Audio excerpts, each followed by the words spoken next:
Et bonjour à tous et bienvenue dans cette vidéo où on va continuer d'explorer les énergies du mois de juin 2024.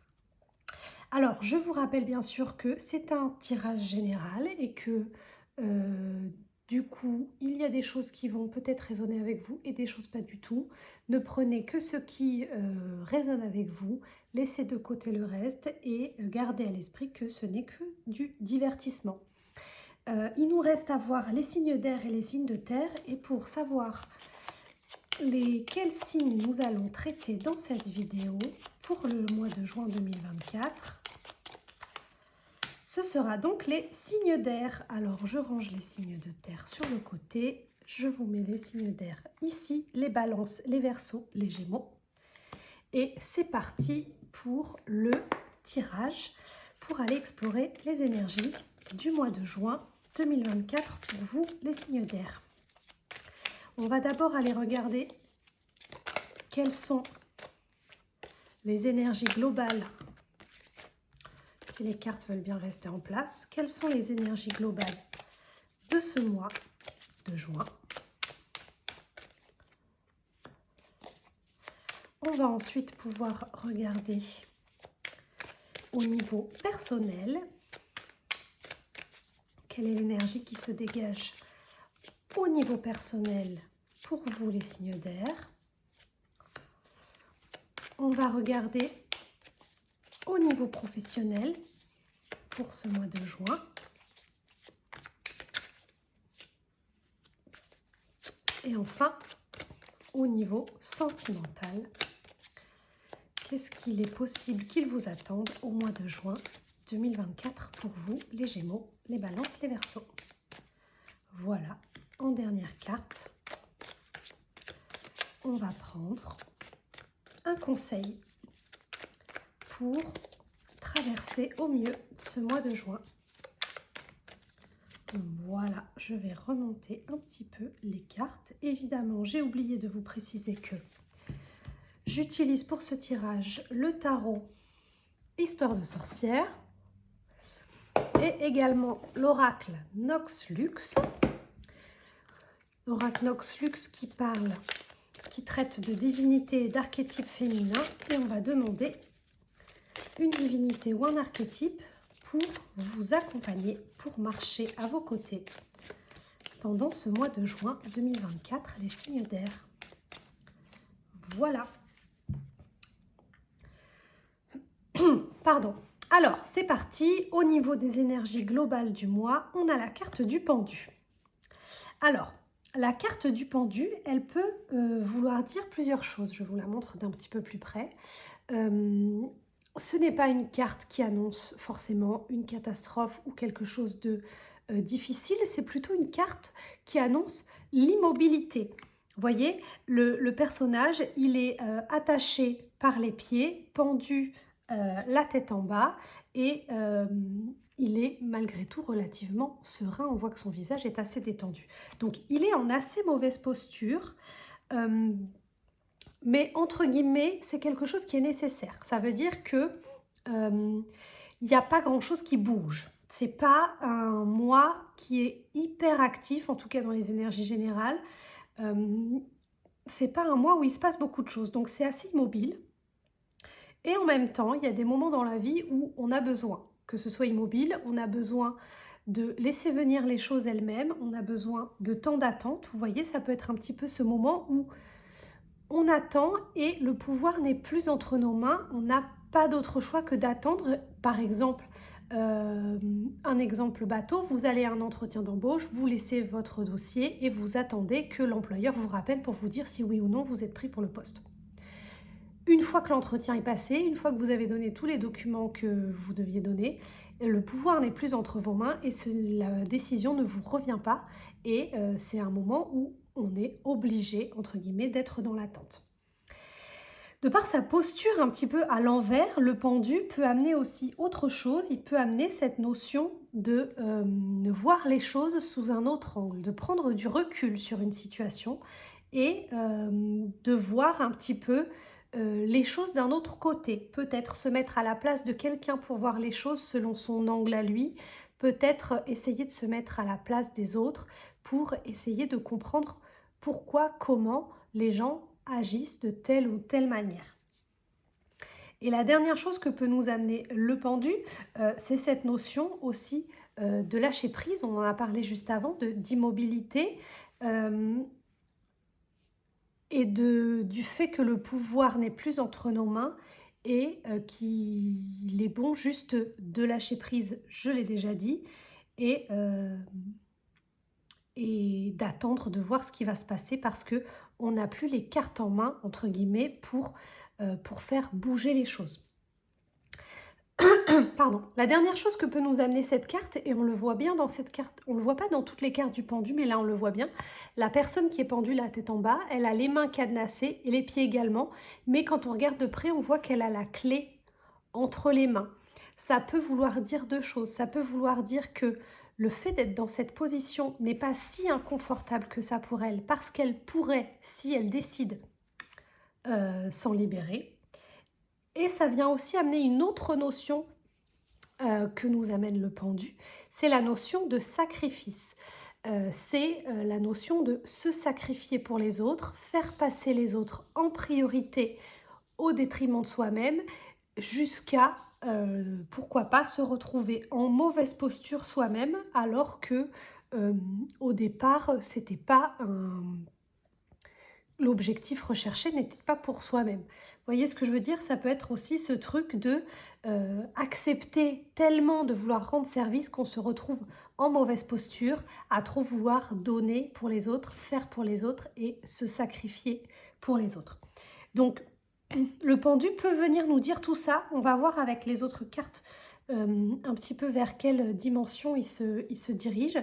Mais c'est quand même une idée globale de pause, d'attente et de lâcher prise. En quelque sorte, c'est pas le moment d'initier les choses, c'est le moment d'attendre et entre guillemets de voir ce qui se passe, ce qui va se passer. Au niveau professionnel, les signes d'air, on a un page de pentacle ou page de denier. Le page de denier, c'est un personnage de la cour du tarot. C'est un personnage on associe pardon, souvent à quelqu'un de jeune, qui peut avoir une énergie un petit peu féminine. Alors quand je dis énergie féminine, ça ne veut pas dire une fille ou un garçon. Il y a des garçons qui ont une énergie, une sensibilité plus féminine. Il y a des filles avec une énergie plus masculine. Voilà, on est plus dans le ressenti et la façon d'être avec le monde. Donc le page a une énergie un petit peu plus féminine, au contraire du cavalier qui aura une énergie plus masculine, plus dans l'action. Le page est plus dans la réception.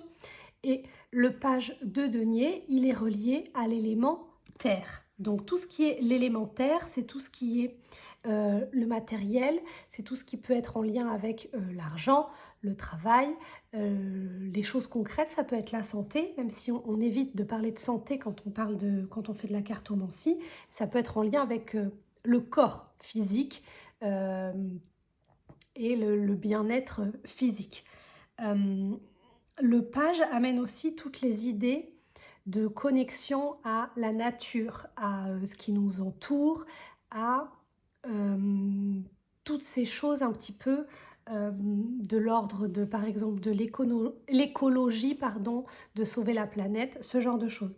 Le page, il a cet esprit enfantin qu'ont tous les pages, quand on dit que ça a un petit peu une énergie enfantine, c'est que c'est encore naïf, c'est que c'est une énergie qui est naïve, qui est jeune et qui découvre la vie. Donc on peut parler de page quand on entreprend un apprentissage, par exemple, parce que c'est quelqu'un qui découvre et qui a envie d'apprendre et d'en savoir plus. Et également, on peut parler des pages dans cette idée de naïveté, d'enfant qui découvre le monde et qui n'est pas encore au fait de tous les pièges et de toutes les choses un petit peu difficiles qui font la vie. C'est un petit peu le regard tout neuf, le regard candide et enfantin vers le monde. Et donc le page de denier, vu qu'il est très relié à la nature, à la terre et à la matérialité, pardon, il peut avoir cet esprit un petit peu pardon, cet esprit à vouloir, faire avancer les choses dans tout ce qui peut être de l'écologie, de la planète, d'essayer voilà, de remettre au goût du jour, les choses, plus naturelles, faire attention, à au corps entre guillemets dans sa, comment dire? Dans sa, je cherche mes mots, mais dans sa façon la plus saine et naturelle de vivre. Donc là, on est sur la vie personnelle. Donc au niveau personnel, peut-être que, il y a quelque chose qui, en ce moment, est nouveau ou est débutant, comme une espèce d'intérêt pour quelque chose de nouveau et pour vous ou, ou de l'ordre de l'écologie, de la médecine douce, du lien avec la nature, du lien avec les arbres, avec l'eau, avec les animaux aussi beaucoup. J'ai oublié d'en parler, mais c'est aussi un grand ami des animaux, le page de denier. Et et voilà, au niveau de la vie personnelle, il y a peut-être, quelque chose qui se met en place, peut-être, une envie de mettre en place des nouvelles habitudes pour avoir une nouvelle routine santé un petit peu, voilà, remettre des bonnes habitudes pour, vivre mieux, avoir une bonne santé, avoir une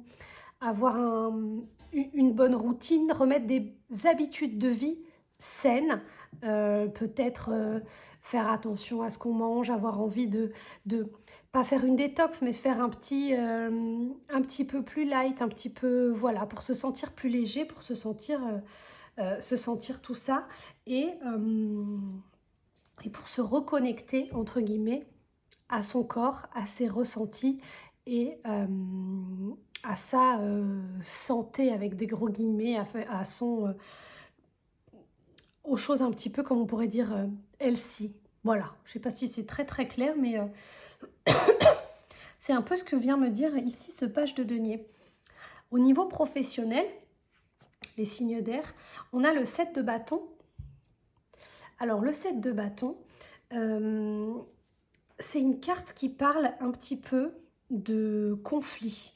C'est une carte qui parle de conflit, du fait de devoir un petit peu se battre pour défendre sa position, pour défendre sa place.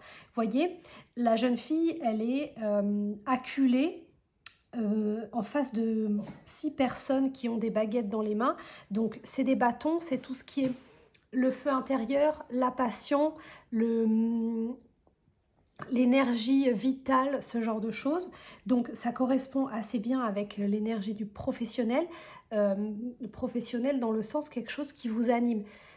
Une vocation avec des très, très, très gros guillemets, mais l'envie de faire, bouger les choses ou que les choses aillent dans le sens que vous avez envie qu'elles aillent.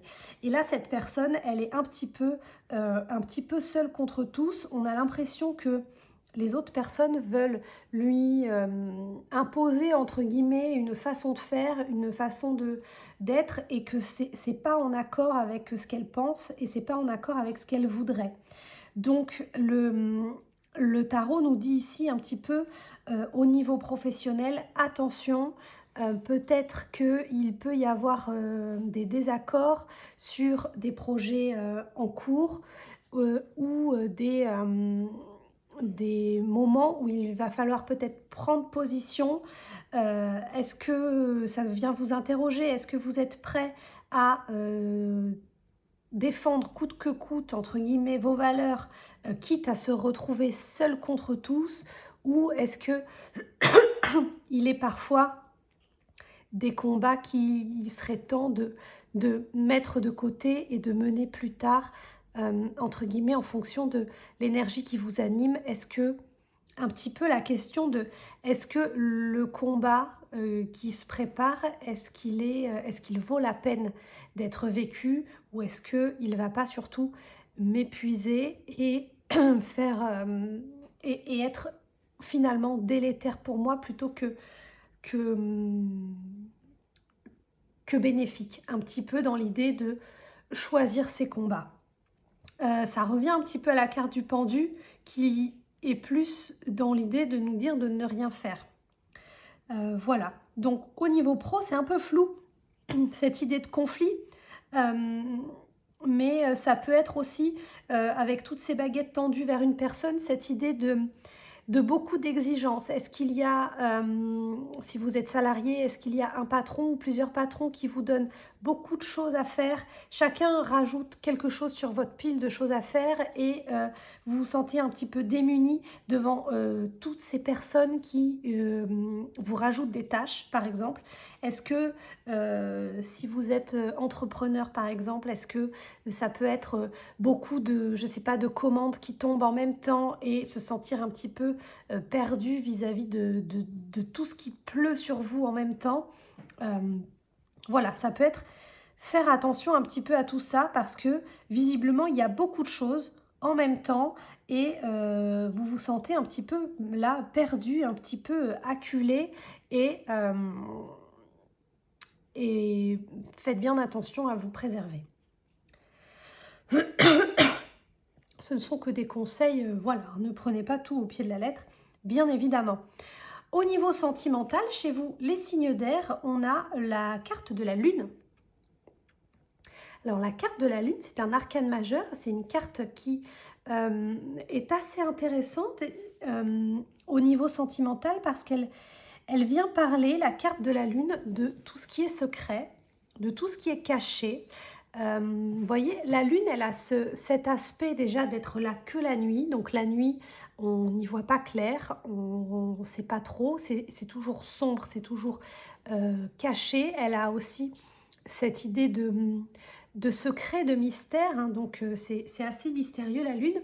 Et elle a aussi cette facette d'être un astre très changeant rapidement.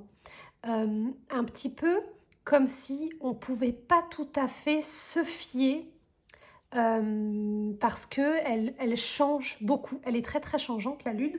Elle est pleine et puis elle est à demi pleine et puis elle disparaît et puis elle revient. Vous voyez, lune montante, lune descendante. Les phases de la Lune changent à peu près tous les 3 jours, hein. Donc c'est quelque chose de, c'est pas du tout fixe, c'est pas du tout stable, c'est quelque chose de très mouvant qui suit un petit peu, j'allais dire le vent, c'est pas tout à fait ça, mais qui mute à volonté. Au niveau sentimental, qu'est-ce que ça peut vouloir nous dire? Qu'est-ce que ça peut vouloir nous dire au niveau sentimental? Ça peut vouloir vous dire qu'il y a quelque chose de mystérieux, de caché, de pas clair, on ne sait pas trop. Alors, si vous êtes en couple, ça ne veut pas forcément dire que monsieur est infidèle, hein, on ne va pas jusque-là. Mais il y a un truc qui vous turlupine et qui est pas clair et qui est changeant. Alors ça peut être le conjoint qui est d'une humeur hyper instable et donc c'est très compliqué de se positionner face à quelqu'un qui rit un jour, pleure le lendemain et voilà, ça peut être ce genre de choses. Ça peut être,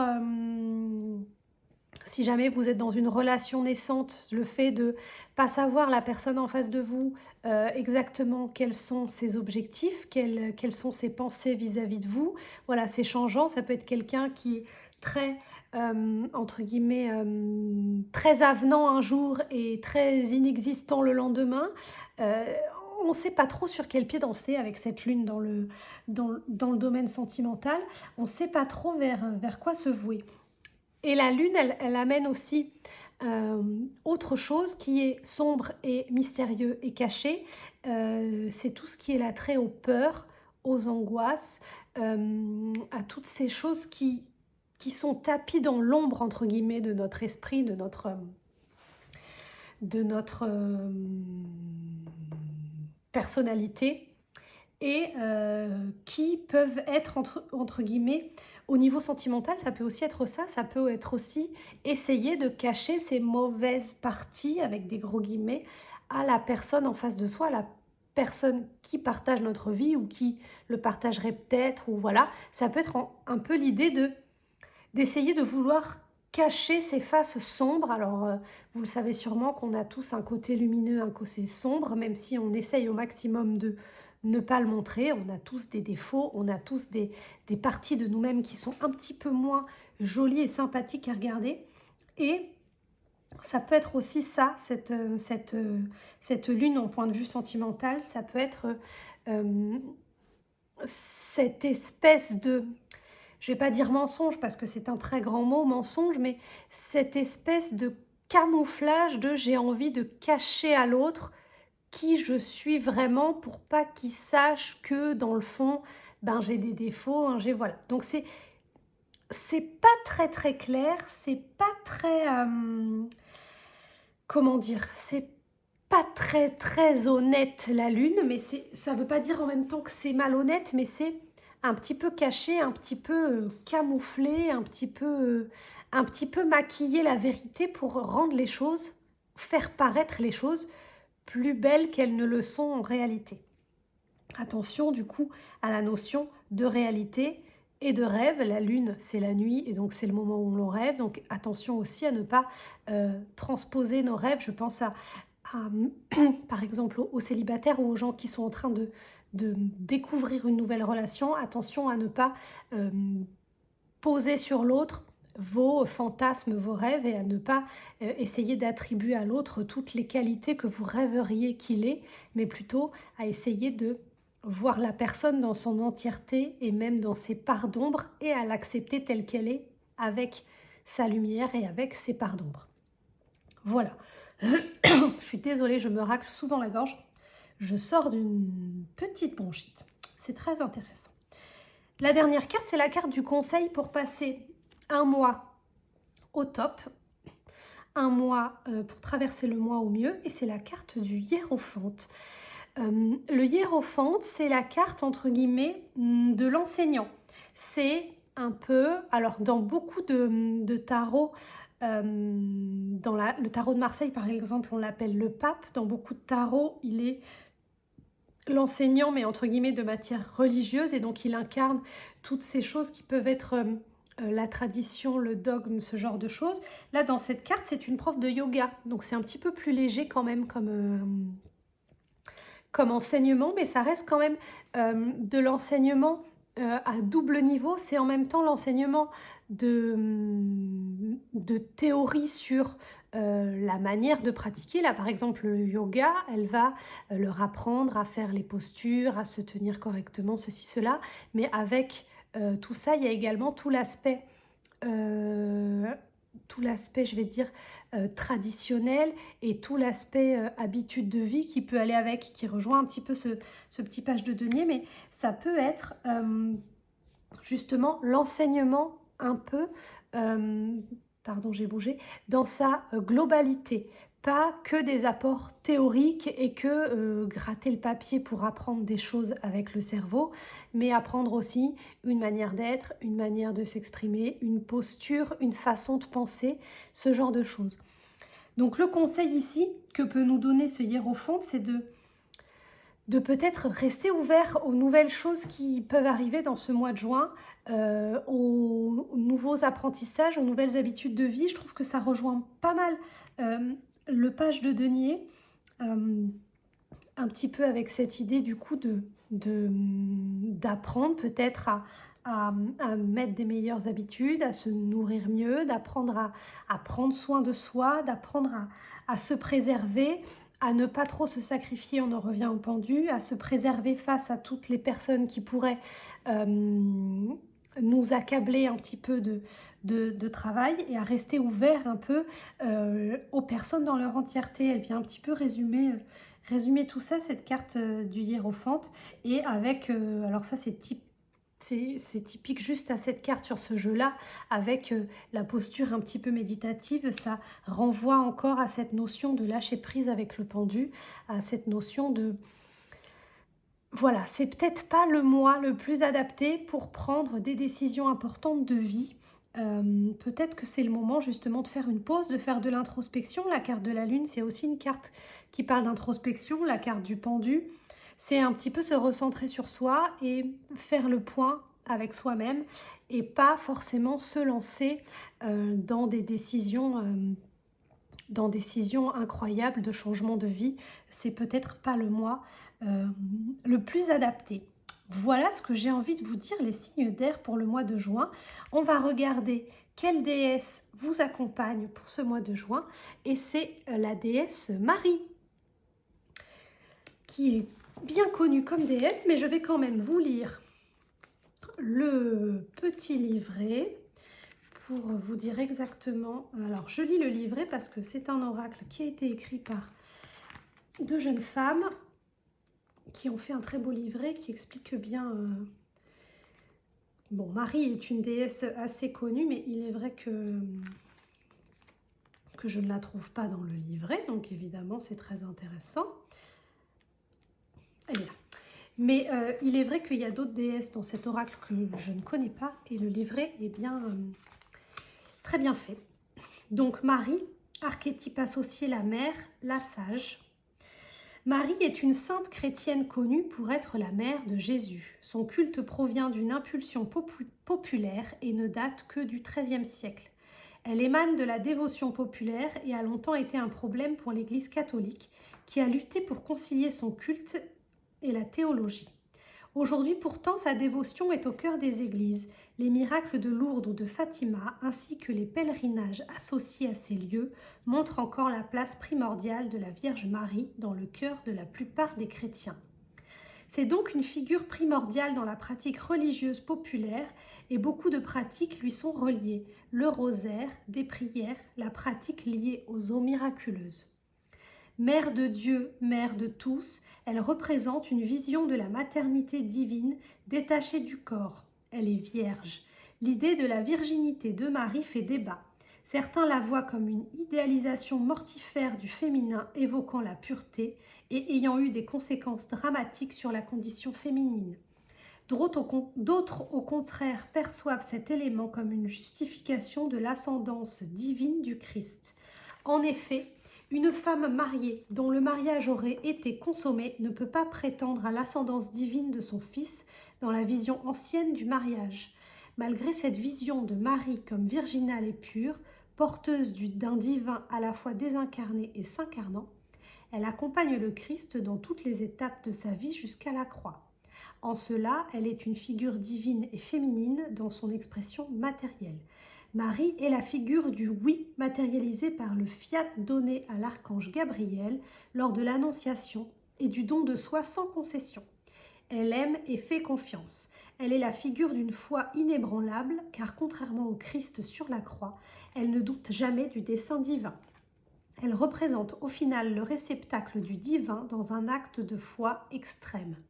La décision de la placer dans ce jeu provient des nombreux syncrétismes religieux. Certaines légendes liées aux Vierges noires, par exemple, font d'elles des représentations de la déesse Isis. D'autres lieux du culte marial sont implantés sur des anciens sites païens liés à des cultes de l'eau, sources, marais, rivières, mers. Ainsi, elle apparaît comme une entité profondément divine qui a toute sa place dans ce jeu. Donc le message de la carte: si Marie se présente à vous aujourd'hui, vous êtes invité à accomplir un acte de foi profond et transformateur. Comment voyez-vous votre foi? Que vous apporte-t-elle? Est-elle source de changements effrayants? Elle les accompagnera dans la douleur. Marie est également une invitation à l'union du divin et de la matière. Elle nous invite à incorporer le divin dans notre quotidien. Comment amener du sacré dans votre vie de tous les jours? Marie est aussi la figure du oui. Bien qu'il soit important de rappeler la valeur du non bien trop longtemps oublié dans notre société, Marie nous invite parfois à relever des défis en disant oui face à l'inconnu. Car parfois, un oui peut amener des expériences mystiques et spirituelles profondes.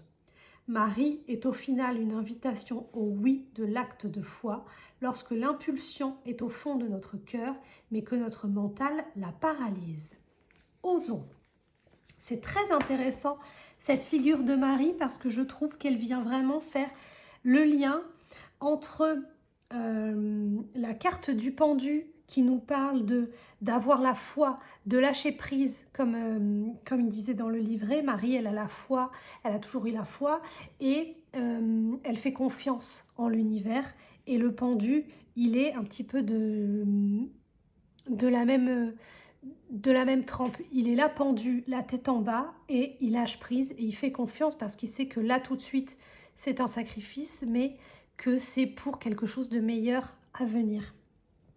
Et elle fait aussi le pas avec la carte du hiérophant qui est la carte dans tout le jeu de tarot qui nous parle de religion et donc Marie s'invite à ce moment-là pour un petit peu faire le lien entre, avoir la foi, avoir confiance et suivre un petit peu les traditions.